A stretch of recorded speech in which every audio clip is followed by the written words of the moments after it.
ناظرین، آج ہم بات کریں گے کہ اللہ رب العزت نے عورت کی تخلیق مٹی سے کیوں نہیں کی اور عورت کو مرد کی پسلی سے کیوں بنایا گیا۔ کیا مرد کی ایک پسلی عورت سے کم ہوتی ہے؟ سائنس اس بارے میں کیا کہتی ہے اور اللہ نے کیا ارشاد فرمایا، یہ ہم اپنی آج کی ویڈیو میں جانیں گے۔ اور آج ہم آپ کو عورت کی تخلیق کی ایمان افروز حقیقت بیان کریں گے۔ قرآن پاک میں ارشاد باری تعالیٰ ہے کہ وَلَقَدْ خَلَقْنَا الْإِنسَانَ مِنْ صَلْصَالٍ مِّنْ حَمَإٍ مَّسْنُونٍ۔ ترجمہ: یقیناً ہم نے انسان کو کالی اور سڑی ہوئی کھنکھناتی مٹی سے پیدا فرمایا ہے۔ روایات میں آتا ہے کہ جب اللہ رب العزت نے حضرت آدم علیہ السلام کو پیدا کرنے کا ارادہ فرمایا تو اسرائیل علیہ السلام کو حکم دیا کہ زمین سے ایک مٹھی مٹی لے آئیں۔ حکم خداوندی کے مطابق اسرائیل علیہ السلام نے آسمان سے اتر کر زمین سے ایک مٹھی مٹی اٹھائی تو پوری روئے زمین کی اوپری پرت چھلکے کی مانند اتر کر آپ علیہ السلام کی مٹھی میں آ گئی، جس میں 60 رنگوں اور مختلف کیفیتوں والی مٹیاں تھیں، یعنی سفید و سیاہ، سرخ و زرد رنگوں والی اور نرم و سخت، شیریں و تلخ، نمکین اور میٹھی وغیرہ کیفیتوں والی مٹیاں شامل تھیں۔ کچھ عرصے بعد اللہ رب العزت نے حضرت آدم علیہ السلام کی بائیں پسلی سے ایک عورت پیدا کی جس کا نام حوا رکھا۔ حضرت حوا سلام اللہ علیہ دنیا میں تشریف لانے والی پہلی عورت تھی۔ حضرت ابو ہریرہ رضی اللہ عنہ سے روایت ہے کہ حضور صلی اللہ علیہ وسلم نے فرمایا کہ جو شخص اللہ رب العزت اور آخرت کے دن پر ایمان رکھتا ہو وہ اپنے پڑوس کو اذیت نہ پہنچائے اور خواتین کے بارے میں بھلائی کی وصیت کو قبول کرے۔ انہیں پسلی سے پیدا کیا گیا ہے اور پسلی میں سب سے ٹیڑھا حصہ سب سے اوپر والا حصہ ہوتا ہے۔ اگر تم اسے سیدھا کرنے کی کوشش کرو گے تو تم اسے توڑ دو گے اور اگر اس کے حال پہ رہنے دو گے تو وہ ٹیڑھی رہے گی، لہذا خواتین کے بارے میں بھلائی کی وصیت قبول کرو۔ شریعت محمدی صلی اللہ علیہ وسلم نے بہت سے معاملات میں عورتوں اور بچوں کا حکم ایک رکھا ہے، جیسے کہ باجماعت نماز کا مسئلہ، جمعے کا مسئلہ وغیرہ۔ تو شاید اس میں بھی اس بات کی طرف اشارہ ہے کہ عورتوں کے ساتھ بچوں کی طرح نرمی کا رویہ اختیار کرنا چاہیے۔ اسی طرح قرآن مجید میں اللہ رب العزت نے ارشاد فرمایا ہے الرجال قوامون علی النساء، مرد عورتوں پر نگہبان ہیں۔ عورت کی ضروریات، اس کی حفاظت اور دیگر کئی امور میں مرد کو عورت پر فوقیت حاصل ہے، اور یہ خود اللہ رب العزت نے فرمایا گویا کہ عورت رعایا اور مرد بادشاہ ہے، اس لیے عورت پر مرد کی اطاعت اللہ نے لازم قرار دی ہے۔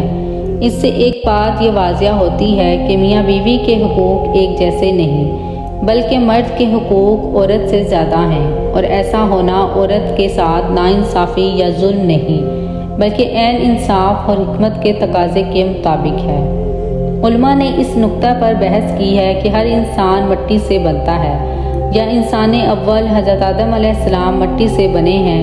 اصل بات یہ ہے کہ پہلے انسان مٹی سے بنے اور باقی انسانوں کے بارے میں مٹی سے بنا ہوا اس لیے کہا جاتا ہے کہ مٹی سے ہی غذائیں کھا کر نطفہ بنتا ہے جو انسان کی تخلیق کا باعث ہے۔ اس حوالے سے سورہ طٰہٰ کی آیت نمبر 55 میں اللہ رب العزت ارشاد فرماتے ہیں منہا خلقناکم وفیہا نعیدکم ومنہا نخرجکم تارۃ اخری کے تحت بعض مفسرین نے یہ موقف اختیار کیا ہے کہ انسان کو اللہ نے مٹی سے پیدا کیا۔ اسی طرح بعض کے مطابق مرد کی پسلی سے عورت کو بنا کے اللہ نے مرد کو اپنی اس حکمت کا اشارہ دیا ہے کہ میں نے عورت کی تخلیق فرشتوں سے لائی ہوئی مٹی سے نہیں کی بلکہ انسان کی پسلی سے کی۔ میں نے اسے تمہارا جسم کے حصے سے اس لیے نکالا کہ عورت کا تقدس اور پردہ قائم رہے، فرشتوں کو بھی خبر نہ ہونے پائے کہ زمین کی لائی ہوئی کس مٹی سے عورت کی تخلیق ہوئی۔ یعنی عورت کے تقدس کی حد تو دیکھیں کہ فرشتوں سے بھی اس کی بناوٹ کا پردہ لازمی قرار دیا گیا، اور پہلی عورت حضرت حوا اسلام اللہ علیہ اسی مرد یعنی حضرت آدم علیہ السلام کی پسلی سے نکلی جس کی وہ منکوحہ کہلائیں، یعنی جن کے نکاح میں آئیں۔ اب بات آتی ہے پسلی کی کہ عورت پسلی سے ہی کیوں نکلی؟ کیا ٹیڑھا پن وہاں سے ملا؟ نہیں، یہاں بھی حکمت سے خالی بات نہیں۔ انسانی جسم میں دل اور بہت سے نازک حصے پسلی کے پیچھے چھپے ہوئے ہیں، یعنی پسلی سے پیدا کرنا بھی اللہ کے ہاں ایک حکمت تھی۔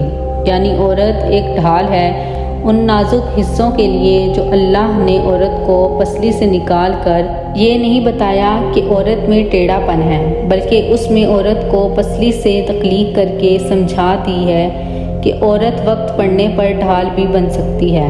عورت ماں، بہن، بیٹی اور بیوی بھی ہے۔ کسی کی عزت کو مت اچھالیں، جتنا ہو سکے ہر بات میں مثبت پہلو تلاش کریں۔ بعض لوگ یہ کہتے ہیں کہ عورت اس مرد کی پسلی سے پیدا کی جاتی ہے جس سے اس کا نکاح ہوتا ہے۔ احادیث اور مفسرین کے مطابق ایسی کوئی بات نہیں، اور اس بات میں حقیقت نہیں۔ یہاں ایک اور بات بھی سامنے آتی ہے کہ مرد کی پسلیوں کی تعداد کم ہوتی ہے، اس وجہ سے کہ مرد کی پسلی سے عورت پیدا کی گئی۔ یہ بات بھی غلط ہے۔ حضرت آدم علیہ السلام اور اماں حوا کی تخلیق اور کچھ لوگوں کا یہ یقین بالکل غلط ہے کہ مردوں کی پسلی عورتوں کے مقابلے میں کم ہوتی ہے، کیونکہ اماں حوا حضرت آدم علیہ السلام کی ایک پسلی سے پیدا ہوئی تھی، اس لیے مردوں کی ایک پسلی عورتوں سے کم ہوتی ہے، مگر یہ حقیقت نہیں۔ میڈیکل سائنس کے مطابق لوگوں کی اکثریت کے پاس پسلیوں کے 12 سیٹ یعنی 24 پسلیاں ہیں، چاہے ان کی جنس مرد ہو یا عورت، لہٰذا مرد اور عورت کی پسلیوں کی تعداد برابر ہوتی ہے۔ مگر بعض حالات کے ساتھ یا اگر کوئی شخص میڈیکلی انفٹ ہے تو اس کی پسلیوں کی تعداد کم یا زیادہ ہو سکتی ہے۔ البتہ عام انسانوں کی پسلیوں کے 12 سیٹ ہوتے ہیں، یعنی 24 پسلیاں، اور عورت اور مرد کی پسلیاں برابر ہوتی ہیں۔ مگر یہ صحیح حدیث ہے کہ حضور صلی اللہ علیہ وسلم نے فرمایا کہ عورت کو مرد کی پسلی سے پیدا فرمایا گیا ہے۔ ناظرین، اسی امید کے ساتھ اجازت دیجیے کہ آپ کو ہماری ویڈیو پسند آئی ہوگی۔ زندگی نے وفا کی تو دوبارہ ایک نئی معلوماتی ویڈیو کے ساتھ حاضر ہوں گے۔ دیکھتے رہیے سیدہ ارم شاہ۔ اللہ رب العزت آپ کا حامی و ناصر ہو۔